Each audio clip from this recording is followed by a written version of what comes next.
Okay, there goes My Fair Lady off the screen. And we're here in the studio with Janelle. Oh my gosh, Janelle. Cesari. I suddenly forgot your name. That's okay. See, before this came on, I even said, should I put Janelle's name? I said, I'll remember. It's okay. All right. Anyway, welcome. Thanks, Fran. And you're going to kind of catch us up on another department that has such versatility. You deal with so many different activities here on the campus. So Yes. What's happening? Well, when I was driving to work this morning, I heard the song, It's Beginning to Look a Lot Like Christmas. And I thought, that'd be a great theme when I come on today because, boy, Christmas and the holiday is just bursting everywhere here on campus.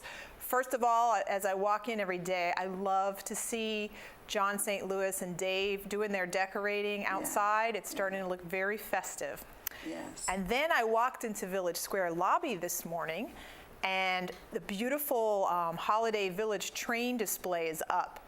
And for people who haven't been here long or haven't made it over to Village Square for a while, you really need to come over to my neighborhood where I work because they have a lovely train display and they painstakingly put it up on Monday for hours and hours. Yeah. They meaning a group of residents who I believe it's spearheaded by Gretchen and George Kite, and they do a fabulous job. It's really lovely to come and see in the lobby here. So, and then I'm just going to talk about all the different events that we have coming up with the holiday theme. Sure. So on Monday, December 4th, we have everybody's favorite entertainer, Dale Jarrett, in the Akatink room around 12:30, and he's going to do, I believe, a holiday themed show with holiday songs. So that's on the 4th of December. So you got to keep track of all this in your head because there's so much.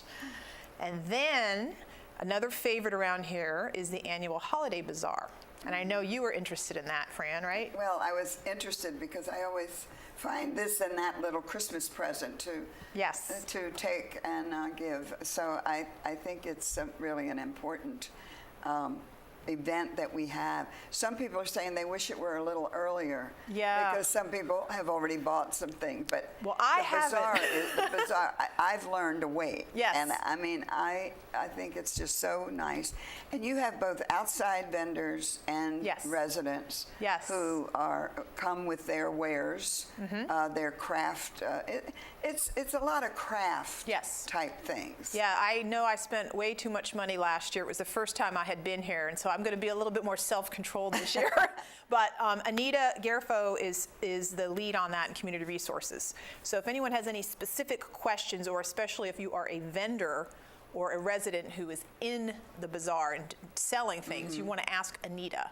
But what I do know is it's Thursday, December 7th, and it's from 10 to 3 in Hunter's Crossing. And I think we have at least 65 vendors coming. And it's a huge array of all kinds of crafts, everything from cookies to jewelry, really fun.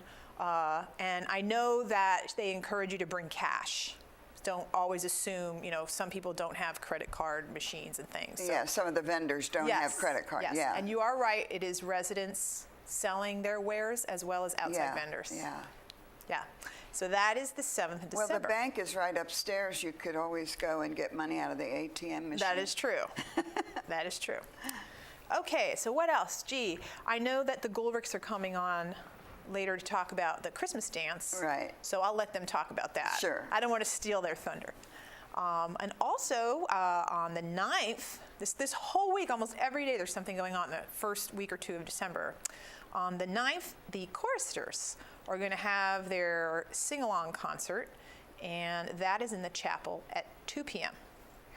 On December 9th. All right. Then, this is related to the holidays in the spirit of giving. We have the annual SAF check distribution ceremony going on, and that's on the 12th of December, I believe.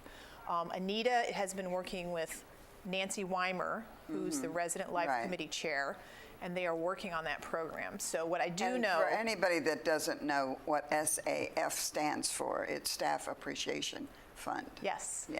And once again this year, I can speak to this because I was the person doing the checks. The residents are always extremely generous, and we surpassed our goal this year, and it's a very joyous thing for me to do, to open those checks and to see the generosity. And what's even nicer than the checks is people slip in little thank you notes, and I like to share them with Nancy so she has them. But the gratitude and the heartfelt thank you that comes from the residents is really wonderful to see. So. And then finally, because I don't know if I can fit all these events in one show, I'm going to talk a little bit about an event that I'm doing on Friday, December 15th. That happens to be National Ugly Christmas Sweater Day. Oh my. So this is something light and fun. We are encouraging, this is another one of those events that I like to do, to have staff and residents join together for something fun. So staff and residents are encouraged to wear whatever you define as an ugly Christmas sweater. You know, there's all kinds of opinions on that. On that day, which is a Friday, so it's a nice casual day.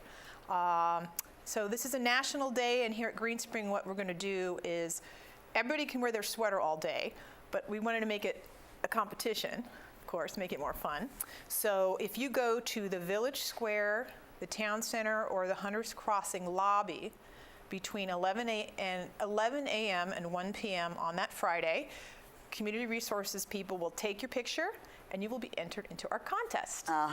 And we're talking about it now, and the flyers are out now because we want to give people time to make their sweater or get their sweater and be creative. Go to a thrift shop and find one. Yes, I actually did that myself. Now, I am not eligible because I'm a judge. Yeah. But the category, would you like to know the categories? Yes, of course. I know you're pretty crafty too, so you're a good crafts person. Let's hear what they are. Okay, so the categories are most original, tackiest, or funniest. Now, this one's interesting. The best combo or couple. So it doesn't have to be a married couple. You can just pair up with someone. And if you want to be side by side in the judging contest so that your sweaters kind of play off each other, that would be, that's another category. So the best combo or couple. And then the most festive.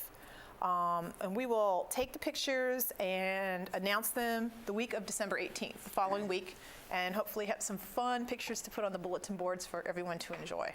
Maybe it'll be in the Villager too. I hope so, yeah. The next issue of the Villager. That would be a great idea. Because you could get it in color online. Exactly. You know. Yeah, I think that would be fun. And again, it's all in the holiday spirit. And I am really looking forward. Anita, Dwayne, and I will be judging, and we're all are looking forward to that. And on that same day, I think these people have been here before. The Capitol Carolers are coming, and they'll be in costume and leading residents and staff in song. And I believe that is in Hunters Crossing Conference Center. In the conference center. Okay. Yes, from 3:30 to 4:30. So there, I just talked about. You get out of your apartment, you'll never get back in that day. I know. So from the December 1st until all the way up to the 15th, at least we have something going on every day. And I know that was a lot, but we will just check the bulletin boards, check the scroll. It should all be out there so you can plan your holiday calendar. Yeah. Listen, well, that's great. And I know that everybody was taking notes as they drank their second cup of coffee this morning. But listen, they really do need to be posted where everybody can get them. I just want to compliment whomever selected the types of easels we have now, because they don't stick out into the hall, into the lobby, where people can trip on them or hit them or whatever. They're the stand I'm talking about, with that round base. And I actually cannot take full credit for that. I ordered them and found a company that custom made them for us. But it was really the efforts of Betty Christman and Nancy Weimer of the Resident Life Committee. They were very persistent and kept coming in and working with me and suggested what they needed. And so without them, they really pushed it to get it through, which is what the Resident Life Committee is all about, working with us to get things done to improve everything for the residents. Right. Well, Janelle, thank you so much for coming on and catching us up. Thank you. And so we're going to have our little secret coming up, which she let out of the bag. But anyway, we won't worry about that. By talking, I didn't tell them about the Gulrichs coming on. But our next guests will be here in just a minute.